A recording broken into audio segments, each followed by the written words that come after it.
Hello job aspirants, welcome back to our channel. इस video में आपके लिए जवाहरलाल नेहरू यूनिवर्सिटी से एक अच्छा सा नोटिफिकेशन रिलीज़ हुआ है, जिसके बारे में मैं आप लोगों को वीडियो में पूरे डिटेल समझाऊंगा। वीडियो को स्किप मत करिए एंड लास्ट तक कंपलसरी देख लीजिए। पहले अगर आप लोग JNU का जवाहरलाल नेहरू यूनिवर्सिटी का ऑफिशियल वेबसाइट को लॉगिन कीजिए। लॉगिन करने के बाद आपको नॉन टीचिंग का पोजीशंस फिलअप करने के लिए ये नोटिफिकेशन रिलीज़ किया गया है।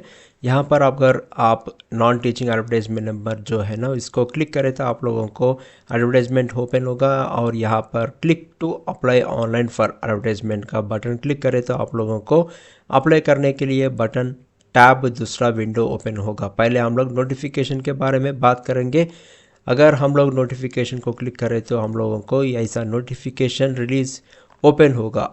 आप लोगों के लिए फॉर योर इजी अंडरस्टैंडिंग मैंने आपके लिए समरी करके ये नोटिफिकेशन के बारे में फुल डिटेल्स, इम्पॉर्टेंट डिटेल्स आप लोगों को समझाऊंगा।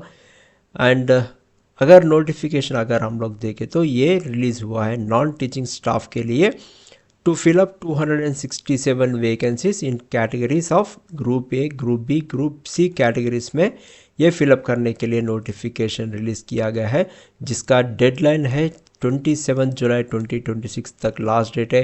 एंड सिलेक्शन प्रोसेस रहेगा, कंप्यूटर बेस्ड टेस्ट रहेगा, paper 1 and paper 2, there are 2 papers will be conducted.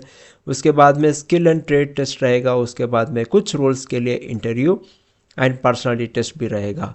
Merit weightage अगर देखें तो ग्रुप ए के लिए 70% रिटन एग्जामिनेशन में एंड 30% फॉर इंटरव्यू के लिए कैलकुलेट किया जाएगा। Group B and group C written and skill test performance में सिलेक्शन किया जाएगा।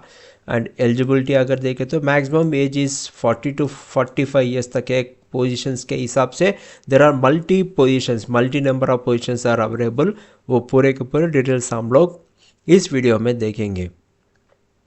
पहले हम लोग वैकेंसीज का ओवरव्यू एंड क्लासिफिकेशन देखें तो यहाँ पर पोजीशंस पूरे 35 डिस्टिंक्ट डिजिग्नेशंस के हिसाब से ये पोजीशंस को वो लोग क्लासिफाई कर दिया है, जिसके डिपेंडेंट है पे level scales and age limit के हिसाब से डिपेंडेंसी है।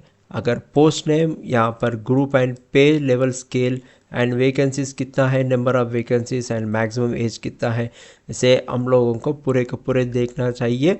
एग्जीक्यूटिव इंजीनियरिंग का पोजीशन है assistant librarian, assistant registrar, public relation officer, research officer, system analyst, curator, section officer, private secretary, senior assistant, personal assistant, professional assistant, junior engineer, civil computer operator, assistant archivist and semi professional assistant, assistant manager guest house के लिए, statistical assistant, assistant stenographer, laboratory assistant and draftsman, works assistant, multiple trades, lift operator, junior assistant, cook, multitasking staff, office attendant, mess helper, engineering attendant, civil and electrical branches में and electrical attender and library attendant जैसा 32 positions में ये positions fill up करने के लिए वो लोग notification release किया है। एंड इसका हर एक पोजीशंस के लिए आप लोगों को पे लेवल स्केल देख सकते हैं एंड वैकेंसीज भी कितना है वो भी देख सकते हैं and maximum and minimum age भी आप लोग देख सकते हैं। आप लोग नोटिफिकेशन में हर एक पोजीशंस के बारे में आप लोग देख सकते हैं। एंड 33 के लिए एनिमल अटेंडेंट है, 34 के लिए ग्राउंड्समैन एंड 35 के लिए एंटी मलेरिया वर्कर का भी positions are available. And whichever position is suitable for you, you can apply for this position. उससे पहले आप लोगों को एसेंशियल एलिजिबिलिटी क्राइटेरिया में हम लोग देखना है। आपके लिए क्लासिफिकेशन करके मैं बता रहा हूँ। इंजीनियरिंग एंड टेक्निकल रोल्स के लिए जो भी है ना, उसके लिए एग्जीक्यूटिव इंजीनियर पोजीशंस के लिए BE BTech विथ 55% मार्क्स के से पास होना चाहिए and 10 years of regular service में रहना चाहिए। पे लेवल 7 और 5 ईयर्स एट पे लेवल 10 में रहना चाहिए। जो भी अप्लाई कर रहे हैं ये टर्म्स उन लोग फुलफिल करना पड़ेगा। यहाँ पर सिस्टम एनालिस्ट के देखें तो BE BTech CS इलेक्ट्रॉनिक्स में विथ 5 ईयर्स ऑफ एक्सपीरियंस के साथ में रहना चाहिए, और नहीं तो ME MTech MCA MSc with 3 years of experience भी लोग इस पोजीशंस को अप्लाई कर सकते हैं। जूनियर इंजीनियर सिविल के लिए BE BTech 1 ईयर एक्सपीरियंस और diploma with 3 years of experience वाले ये पोजीशंस को अप्लाई कर सकते हैं। कंप्यूटर ऑपरेटर के लिए BE BTech इन CS और IT with 50% marks and 5 years of experience eight पे लेवल 4 और एबो में काम करने वाले ये पोजीशंस को अप्लाई कर सकते हैं। अगर जैसे भी बी कैटेगरी में एडमिनिस्ट्रेटिव एंड स्पेशलिस्ट रोल्स के लिए जो भी अप्लाई कर रहे हैं उन लोगों का एलिजिबिलिटी क्वालिफिकेशंस अगर हम लोग देखें तो असिस्टेंट लाइब्रेरियन के लिए मास्टर्स इन लाइब्रेरी साइंस 55% से रहना चाहिए and NET SCLAT set qualifications रहना भी चाहिए और PhD अंडर स्पेसिफिक 2016 रेगुलेशंस के हिसाब से वो करना चाहिए। एंड असिस्टेंट रजिस्टर के लिए मास्टर डिग्री रहना चाहिए जिसमें 55% मार्क्स से पास रहना चाहिए। एंड पब्लिक रिलेशन ऑफिसर्स के लिए masters in journalism and mass communication में 55% से पास होना चाहिए with 5 years of editorial and media experience रहना चाहिए। अगर जो भी बंदे रिसर्च ऑफिसर्स के लिए अप्लाई कर रहे हैं उन लोगों का क्वालिफिकेशन रिक्वायर्ड इज मास्टर्स 55% से रहना चाहिए and with 8 years of relevant experience भी चाहिए चाहिए। क्यूरेटर में जो भी अप्लाई कर रहे हैं उन लोगों को मास्टर्स इन साइंस 55% और BE BTech PhD 60% with 8 years of experience in plan growth facilities और इंस्ट्रूमेंट्स के में पास होना चाहिए। एंड थर्ड कैटेगरी अगर हम लोग देखें तो सेक्रेटरी एंड क्लरिकल रोल्स के लिए प्राइवेट सेक्रेटरी के लिए इसमें बैचलर डिग्री वाले 3 years का एक्सपीरियंस जिसका भी है वो लोग ये पोजीशंस के लिए अप्लाई कर सकते हैं और 5 years एज ए स्टेनोग्राफर जो भी आप करे हुए वो लोग भी ये पोजीशंस को अप्लाई कर सकते हैं। जिसमें स्किल टेस्ट में अगर स्किल रिक्वायरमेंट देखें तो इसको 100 वर्ड्स पर मिनट इंग्लिश में रहना चाहिए एंड 100 वर्ड्स पर मिनट हिंदी में स्टेनोग्राफी रहना चाहिए। एंड जो भी स्टेनोग्राफर पोजीशंस के लिए अप्लाई कर रहे हैं वो लोगों को बैचलर डिग्री रहना चाहिए एंड स्टेनोग्राफर में 80 वर्ड्स पर मिनट स्टेनोग्राफी स्पीड में वो लोग रहना चाहिए। जूनियर असिस्टेंट के लिए bachelor degree with typing speed of 35 words पर minute in English and 30 words पर मिनट हिंदी में जिसका भी क्वालिफिकेशन है वो लोग ये पोजीशंस के लिए अप्लाई कर सकते हैं। And support and service staff के लिए मल्टी टास्किंग स्टाफ में and mess helper and groundsman के लिए इसमें तो 10th क्लास जो भी पास हुआ फ्रॉम ए रिकॉग्नाइज्ड बोर्ड वो लोग ये पोजीशंस के लिए अप्लाई कर सकते हैं।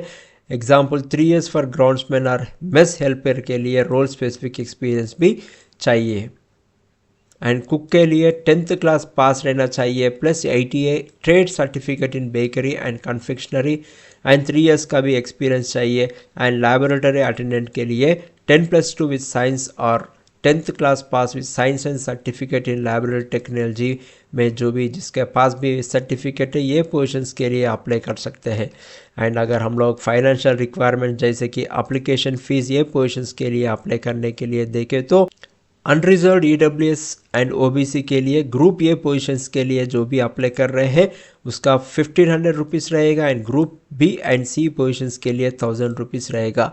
एंड SC ST वुमेन के लिए 1000 रुपीज़ रहेगा ग्रुप ए में जो भी अप्लाई कर रहे हैं and 600 rupees for the group B and C positions के लिए।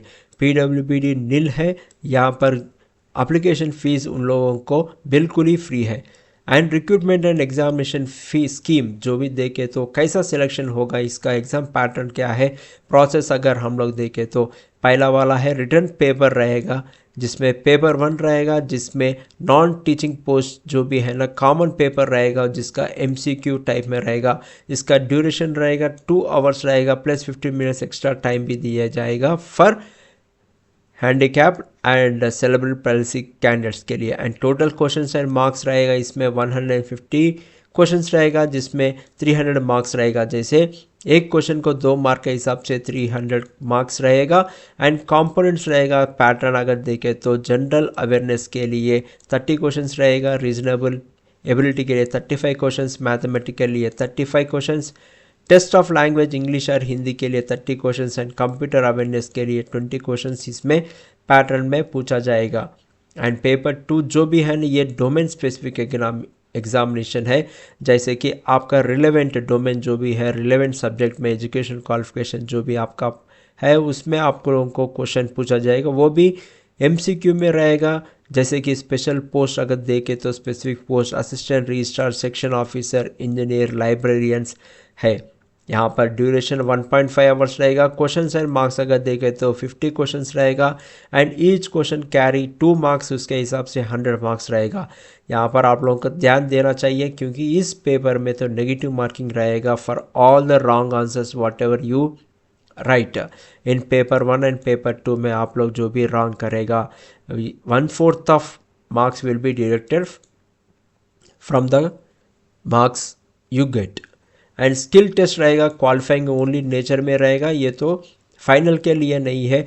जिसमें अगर देखें तो स्टेनोग्राफी के लिए required for private secretary, personal assistance, PA के स्टेनोग्राफर के में मिस्टेक्स अलाउड अप टू 5%, इसमें आप लोगों को चॉइस मिलेगा।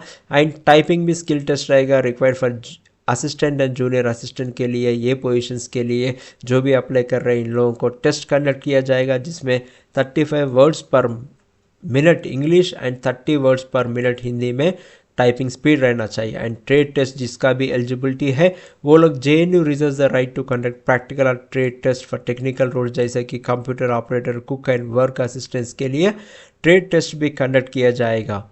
And qualifying marks for all this exams is general EWS के लिए 40% is the minimum and OBC NCL के लिए 35% is the minimum marks you need to secure. And SC ST PWBD के लिए 35 मार्क्स जिसका भी सिक्योर करना चाहिए वो लोग ही क्वालिफाई रहेगा।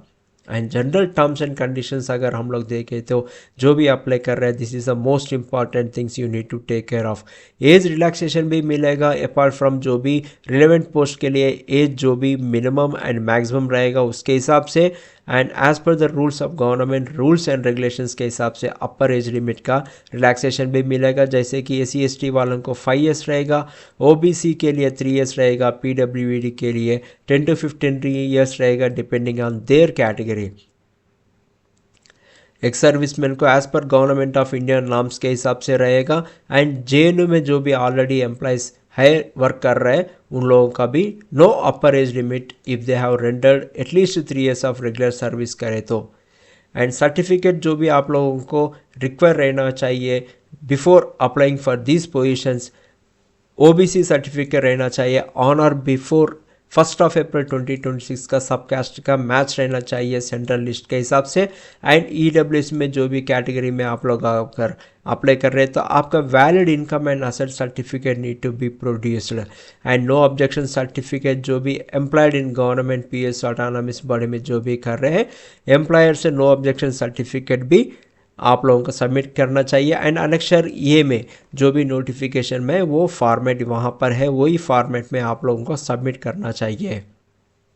एंड अगर हम लोगों का एडमिनिस्ट्रेटिव राइट्स देखा जाए तो JNU का पास क्या है, modify it can modify withdraw और cancel the recruitment process at any state, offer a post at a lower level then advertise में भी कर सकते हैं, कभी कभी ग्रुप ए से ग्रुप B, ग्रुप E से ग्रुप C भी कर सकता है। And mode of examination and set cut off marks भी चेंज कर सकता है फॉर शॉर्ट लिस्टिंग के लिए।